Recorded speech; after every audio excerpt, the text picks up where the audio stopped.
बिस्मिल्लाहिर्रहमानिर्रहीम। शुरू अल्लाह के नाम से जो बड़ा मेहरबान निहायत रहमत करने वाला है। तो आज हम पास्ट पेपर सॉल्यूशन को शुरू कर रहे हैं। Group one objective year 2024 mathematics first year. इस चैनल के ऊपर आपको मैथमेटिक्स, कंप्यूटर साइंस और स्टैटिस्टिक्स के पास्ट पेपर अवेलेबल होंगे। इस चैनल को सर्च करने के लिए जो आपने वर्ड यूज़ करना है @mytopperstudent, तो आपको ये वाला चैनल आपको यूट्यूब के ऊपर अवेलेबल होगा, माई टॉपर स्टूडेंट। तो आपने सब्सक्राइब पे बटन पे क्लिक करना ताकि आइंदा जो भी पास्ट पेपर अपलोड हो उसका नोटिफिकेशन आपको आ जाए। ये बड़े इंपॉर्टेंट पास्ट पेपर हैं। इनको अगर आप अच्छी तरह प्रैक्टिस कर लें तो 80% से ज़्यादा आपके मार्क्स आ सकते हैं, बल्कि 100%। तो शुरू करते हैं जी। Mathematics group one paper one.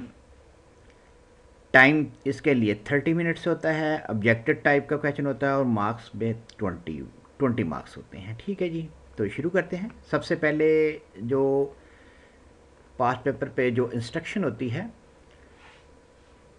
4 possible answer A, B, C and D to each question are given. The choice which you think is correct will that circle in front of that question with marker or pen ink in the answer book. Cutting or filling 2 or more circles will result in 0 marks in that question.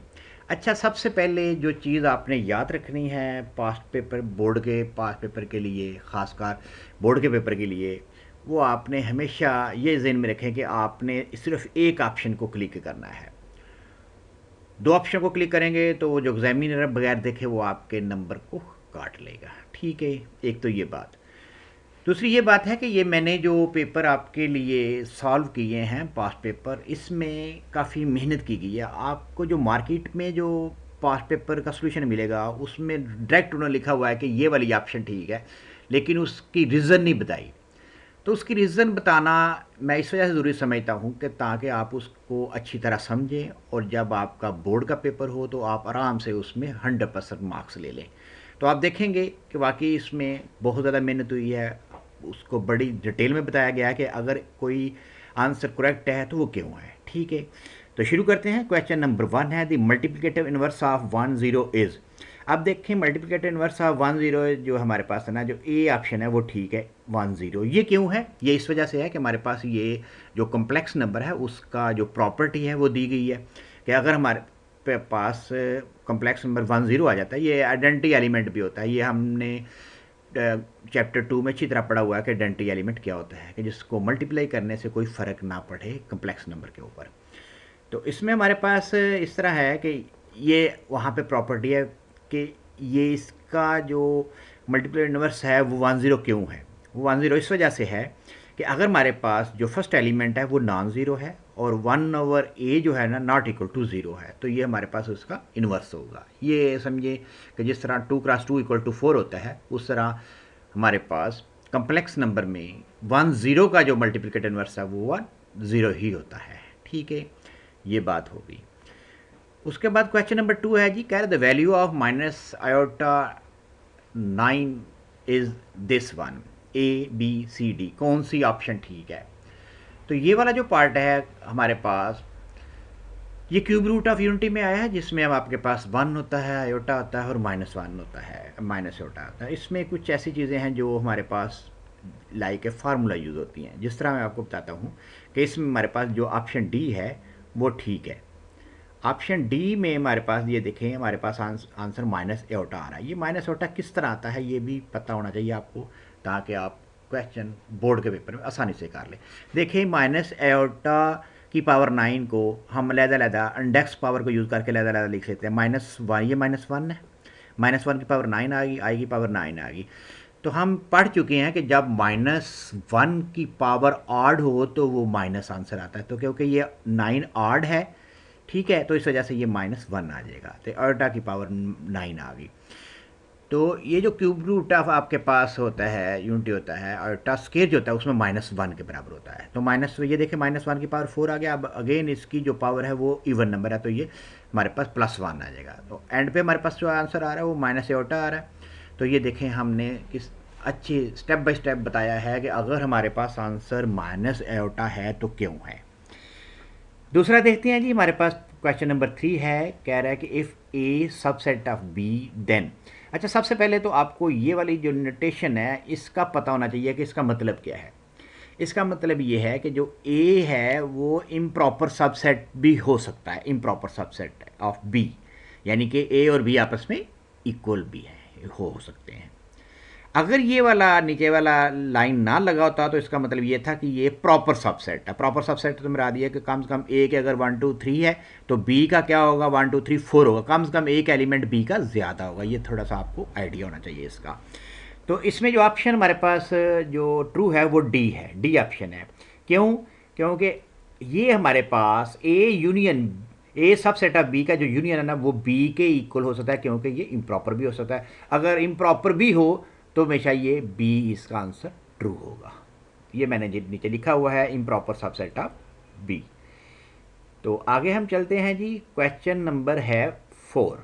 Question number 4 है the converse of negation p tense implies q is.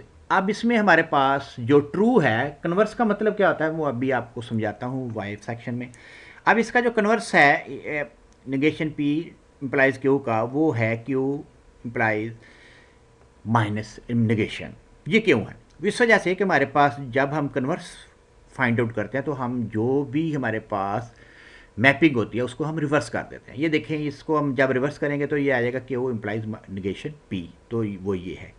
If given condition is p ten implies q then its converse is q implies p, जो मैंने आपको बताया कि उसको reverse कर देते हैं।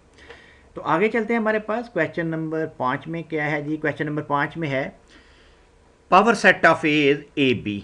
पावर सेट ऑफ ए में कितने एलिमेंट होंगे? ये सब उसने बताया हुआ 2 होंगे, 4 होंगे, 6 होंगे, 8 होंगे। तो हम इसका जो करेक्ट आंसर है वो 4 है। तो 4 क्यों होंगे? हमने सेट के चैप्टर में पढ़ा हुआ है कि पावर सेट फाइंड आउट करने के लिए 2 रेज की पावर नंबर ऑफ एलिमेंट्स होता है। तो अब इसमें जो नंबर ऑफ एलिमेंट्स है वो थोड़ा सा इसने कंफ्यूज किया हुआ है यहाँ पे। हालांकि नंबर ऑफ एलिमेंट्स, ये जो सेट है इसके नंबर ऑफ एलिमेंट्स हमारे पास 2 है। एक हमारे पास ये है और एक हमारे पास ये है। तो इस वजह से आपने जो फार्मूला अप्लाई करना है, ये नीचे वाला जो वाई में लिखा हुआ है, as the set A has 2 element A and B set B C set, so the formula is 2 raise की power number of element. Number of element 2 है तो 2 रेज की पावर 2 इक्वल टू 4 आ जाएगा। तो इस वजह से हमारा जो आंसर बी है वो ठीक होगा। ये बड़ा इंपॉर्टेंट है, आ भी सकता है, काफ़ी कन्फ्यूजिंग है। जिस स्टूडेंट ने अच्छी तरह इसको समझा होगा वही उसका आंसर सही देगा। ठीक है, आगे जो क्वेश्चन है वो भी बड़ा इंपॉर्टेंट है, बहुत है। कुछ लोगों ने इसको फ़ौरन से लिख देना जी इसका रैंक ये है। हालांकि सबसे पहले आपको किसी भी मैट्रिक्स का रैंक फाइंड आउट करने की डेफिनेशन का इल्म होना चाहिए। रैंक उस वक्त हम फाइंड आउट कर सकते हैं जिस वक्त आप एचिलॉन फॉर्म में आपने अपने मैट्रिक्स को कन्वर्ट किया हो, यानी कि आपने हर पॉसिबल कोशिश ये करनी है कि वहाँ पे नॉन आपने सब ज़ीरो बनाने की कोशिश करनी है। अब हम अगर इसको देखें, फर्स्ट रो को हम थर्ड रो में ऐड करें तो यहाँ पे ज़ीरो आ जाएगा। इसका मतलब ये हुआ कि हमारे पास कितनी रो ज़ीरो होगी? 2 रो ज़ीरो होंगी। तो नॉन ज़ीरो रो जो होती है ना वो रैंक होता है। तो हमारे पास जो रैंक होगा इसका आएगा वो 1 आएगा। ये देखें, इसका आंसर बी है। समझ आ गई आपको? क्योंकि ये जो हमें मैट्रिक्स दिया हुआ है इसको हमने एचिलॉन फॉर्म में पहले कन्वर्ट करना है। एचिलॉन ये होती है कि आपने मैक्सिमम जो है ना ज़ीरो बनाने की कोशिश करनी है। तो जब आप पहली रो को तीसरी रो में ऐड करेंगे तो यहाँ पे ज़ीरो आ जाएगा। तो इसका मतलब ये देखें, मैंने एक्सप्लेनेशन में ये चीज़ लिखी हुई है कि when the matrix is reduce to the echelon form the number of non zero row is called the rank of the matrix. In current case when row 1 add to row 3 then third row will become 0, so the rank is 1। बड़ा important question है। तो next हम देखते हैं जी question number 7। अब 7 में देखें, ये भी बड़ा इंपॉर्टेंट बड़ा क्वेश्चन है, बहुत ही अच्छा क्वेश्चन है। कह रहा है जी if A is square matrix, square matrix वो मैट्रिक्स होता है जिसमें number of rows and number of column equal हो, और उसका डिटर्मिन स्क्वायर मैट्रिक्स पे और उसका डिटर्मिनेंट जो है ना वो 2 के इक्वल है। तो कह रहा है कि देन बताएं 2a मॉडुलस किसके इक्वल होगा। तो ये हमारे पास कांस्टेंट है। हम देखते हैं कि इसका जो आंसर है वो 16 है। ये पहले वाला हमारे पास इसका आंसर है। अब देखें, बंदा अपने पास से टिक नहीं कर सकता इसको जब तक उसको पता ना हो। तो ये वाला जो हमारे पास बुक के अंदर ये फार्मूला आपका दिया गया है, ये कैसे, इसका समझना कैसे है। If A is a square matrix of order then of square order then k A equal to k cube A, क्योंकि ये हमारे पास ऑर्डर 3 का है, इस वजह से जो हमारे पास कांस्टेंट होगा उसके ऊपर पावर 3 आ जाएगी। इन दिस केस हमारे पास ये 2a है, इस वजह से 2 के ऊपर पावर क्या आ जाएगी, 3 आ जाएगी। तो हमारे पास 2 की पावर 3 इक्वल टू 8 होता है। 8 को 2 के साथ मल्टीप्लाई करेंगे, ये 2 जो है ना हमारे पास मैट्रिक्स डिटर्मिनेंट है, डिटर्मिनेंट ऑफ ए है। तो ये हमारे पास आंसर क्या आ रहा है, 16 आ रहा है। ये देखें पहले वाला आंसर आ गया है। तो देखें हर चीज़ को हमने बड़ा एक्सप्लेन के साथ बताया है कि ये अगर आंसर है तो क्यों है। तो आपने इसकी प्रैक्टिस करनी है ताकि आप जो है ना अच्छी तरह इसमें 100% मार्क्स ले सकें। क्वेश्चन नंबर 8 है, कह रहा है if W is the cube root of unity then the value of 1 plus mega minus omega whole की power cube is this one. अब हमने ये बताना है कि ये वाला जो हमारे पास क्यूब रूट ऑफ यूनिटी दिया गया है इसमें से ए ठीक है, बी ठीक है, सी ठीक है या डी ठीक है। तो ये कैसे हमें पता चलेगा, अगर हमें ये जो क्यूब रूट ऑफ यूनिटी है उसका जो मुख्तलिफ जो उसकी आइडेंटिटी है वो हमें पता हो। जिस तरह मेगा क्यूब इक्वल टू किसके इक्वल होता है, 1 के इक्वल होता है, और 1 plus mega square equal to 0 होता है।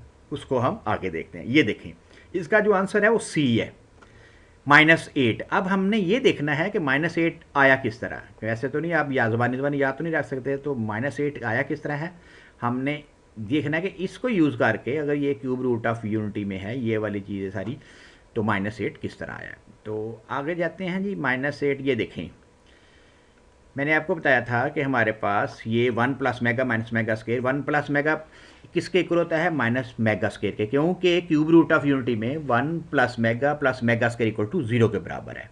तो 1 plus mega minus mega square के इक्वल आ जाएगा। जब इसको सिंप्लीफाई करेंगे तो ये देखें हमारे पास आंसर -8 आ रहा है। ठीक है जी। और इसमें एक और भी फार्मूला है कि मेगा क्यूब इक्वल टू 1 होता है। तो आगे चलते हैं जी क्वेश्चन नंबर 9 के ऊपर। 9 में हमारे पास एक क्वाड्रेटिक इक्वेशन दी हुई है। हमने बताना है कि इसके नेचर ऑफ रूट्स क्या है।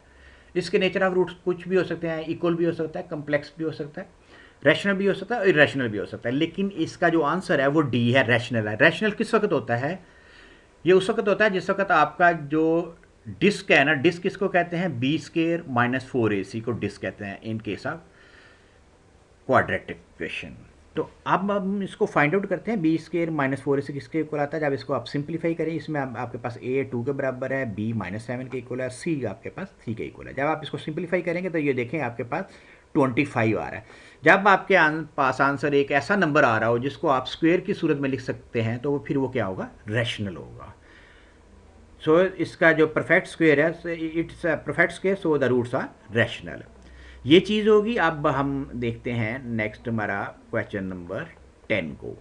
क्वेश्चन नंबर 10 में है जी, फ्रैक्शन है हमारे पास x+1 ओवर x² + 2। अब हमने ये बताना है कि ये हमारे पास जो फ्रैक्शन है वो इम्प्रॉपर फ्रैक्शन है या प्रॉपर फ्रैक्शन है या आइडेंटिटी है या मिक्स्ड है, ये हमने बताना होता है।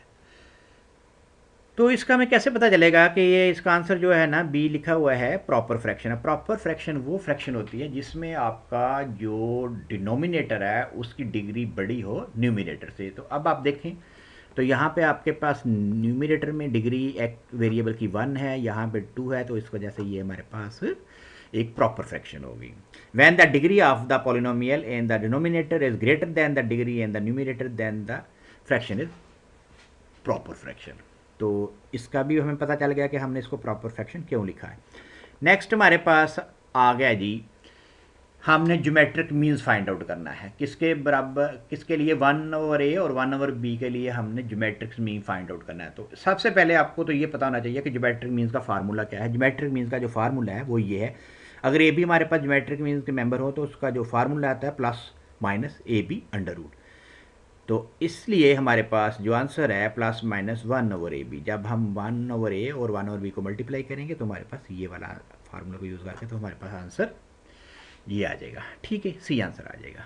तो इजी सा है फार्मूला, अगर आपको ज्योमेट्री मीन्स का आता है तो ये तो 1 सेकंड में हो जाएगा।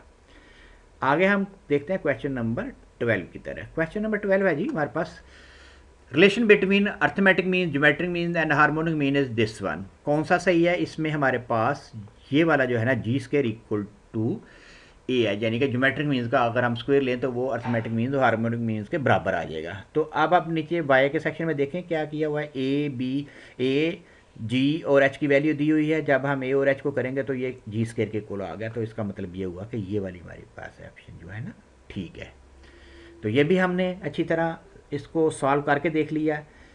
तो अब हमारे पास नेक्स्ट जो है हमारे पास ये हमारे पास हो गया। आगे 13 क्वेश्चन है जी, प्रोबेबिलिटी हमने बतानी है। प्रोबेबिलिटी में क्या होता है कि ये हमारे पास हमने इसका जो फार्मूला होता है number of favourable outcomes over total number of outcomes. जिस तरह आपके पास वो जो क्वेश्चन है वो है a die is thrown what is the probability to get 3, यानी कि 3 आने की प्रोबेबिलिटी क्या है। कोई इसका जो आंसर है वो 1/6 है। 1/6 किस तरह है? 1/6 इस तरह है कि मैं आपको समझाता हूँ, बहुत ईजी है। ये देखें 1/6 से इसका आंसर है। तो सबसे पहले तो आपको इसमें सैम्पल स्पेस का पता होना चाहिए कि पॉसिबल आउटकम्स क्या हैं। जब हम लूडो खेलते हैं, जो डाई को हम थ्रो करते हैं, तो उसमें या तो 1 आ सकता है, 2 आ सकता है, 3 आ सकता है, अप टू 6 आ सकता है। इसका मतलब ये हुआ कि हमारे पास पॉसिबल आउटकम 6 है। तो 3 उसमें से एक दफ़ा ही आ रहा है, तो इस वजह से हम ये वाली वैल्यू इसमें पुट कर देंगे। तो प्रोबेबिलिटी का फार्मूला क्या है? Favourable outcome, favourable event over total number of event. Favourable event कौन सी है, यानी कि हमें 3 चाहिए तो एक ही होगी, तो 3/6 आ जाएगा ये हमारे पास। तो लास्ट हमारे पास 14 है जी।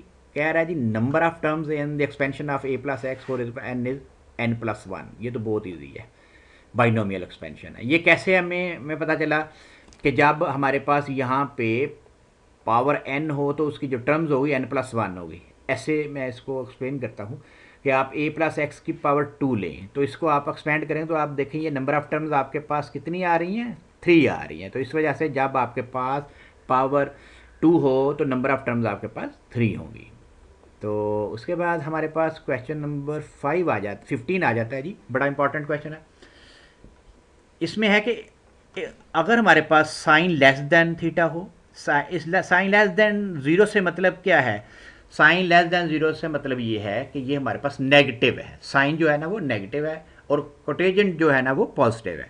Then theta lies in the quadrant. हमने बताना है कि ये किस क्वाड्रेंट में लाई करता है। या जब हम क्वाड्रेंट क्या होता है, जब हम दो रेफरेंस एक्स से ड्रा करते हैं तो ये जो हमारे पास 4 सेक्शन बनते हैं उसको क्वाड्रेंट कहते हैं। तो क्या है हमारे पास ये है कि हमारे पास जो बी ऑप्शन है वो ट्रू है। वो कैसे है?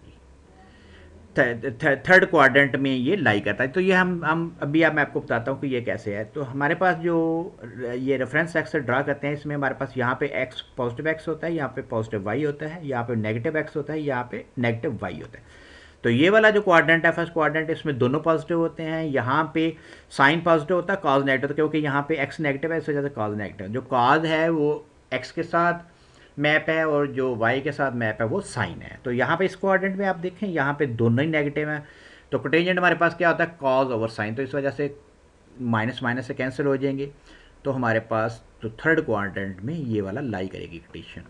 कितना आसान है ये देख। क्योंकि हमें कैसे पता चला? हमें यहाँ से पता चला कि कोटेंजेंट पॉजिटिव है क्योंकि नेगेटिव नेगेटिव कट गया और साइन नेगेटिव है। तो इस वजह से बड़े अच्छे तरीके से हमारा ये 15 क्वेश्चन भी हो गया। आगे हम चलते हैं क्वेश्चन नंबर 16 की तरफ। 16 क्वेश्चन में कॉस थीटा किसके इक्वल है, ये भी हम प्रैक्टिस करेंगे तो हमें बड़े आसान लगेगा कि पता चल जाता है कि ये जो मल्टीपल एंगल है किसके इक्वल है। तो ये हमारे पास जो इसका आंसर है वो 1 - 2 साइन स्क्वायर थीटा के इक्वल है। ये कैसे आ गया? आपको पता है कि cos 2 थीटा किसके इक्वल होता है? cos square theta minus sign square theta के इक्वल होता है। और एक और भी हमने ट्रिग्नोमेट्री आइडेंटिटी पढ़ी हुई है, sine square theta plus cos square theta equal to किसके बराबर होता है? 1 को होता है। ये तो हम 9th से पढ़ते आ रहे हैं, sine square theta plus cos square theta equal to 1। तो इसको सिंप्लीफाई करेंगे तो ये हमारे पास आंसर जो आएगा 1 माइनस साइन स्क्वायर थीटा आ जाएगा। तो नेक्स्ट क्वेश्चन है जी क्वेश्चन नंबर 17। बहुत ईजी है। इसमें हमने बताना है कि इसका पीरियड क्या है। हमें ये पता है कि हमारे पास जो ट्रिग्नोमेट्रिक फंक्शन है cos थीटा साइन थीटा, इसका जो स्टैंडर्ड पीरियड है वो 2 है। यानी कि पूरा एक जो इसकी शेप बनती है ना cos थीटा की या साइन थीटा की, वो बनती है 2 के अंदर अंदर वो ड्रा होती है। तो अब हमने ये बताना है कि इसका पीरियड क्या है। पीरियड फाइंड आउट करने का जो फार्मूला है, जो हमारे पास डी ऑप्शन ठीक है, इसका जो पीरियड होगा, ये वाला जो हमारे फंक्शन दिया हुआ है इसका पीरियड होगा 12 पाई। ये कैसे आया?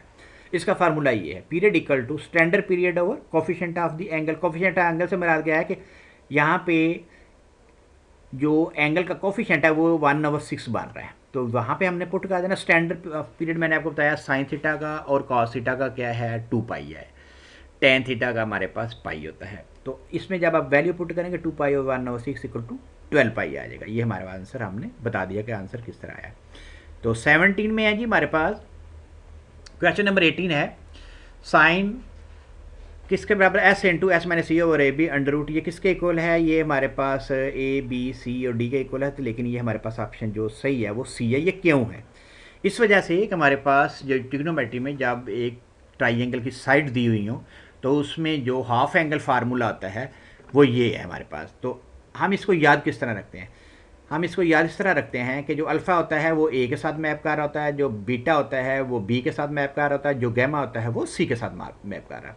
तो इस वजह से हमारे पास ये देखें cos gamma over 2, cos gamma कैसे है, ये गैमा जो होता है वो सी के साथ मैप कर रहा है। तो इस वजह से क्योंकि ऊपर सी है तो इस वजह से हमारे पास ये वाली ऑप्शन सी ठीक होगी।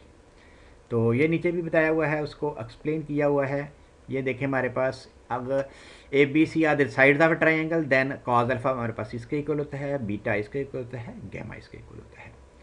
तो सेकंड लास्ट क्वेश्चन हमारे पास आ गया जी, the value of sine inverse cos पाई/3 की वैल्यू हमने फाइंड आउट करनी है। तो ये आपको पता है कॉज ये पाई/30 है, पाई/30 की वैल्यू हमें पता है √3/2 होती है। तो इसका आंसर क्या है, इसको जब हम थोड़ा सा सॉल्व करेंगे तो आपको फ़ौरन पता चल जाएगा कि इसका ट्रू आंसर ए है, बी है, सी है या डी है। तो ये देखें हमारे पास यहाँ पे देखें हमारे पास इसका आंसर जो है ना ए है पाई/3। ये कैसे आ गया, ये बहुत ईजी है। देखें साइन वर्स कॉस पाई/3 इक्वल टू थीटा, तो जब साइन वर्स उधर जाकर साइन पाई हो जाएगा तो अब हमारे पास ये कॉस पाई/3 जो कॉस 30 है वो हमें पता है कि किसके बराबर होता है, √3/2 के इक्वल होता है।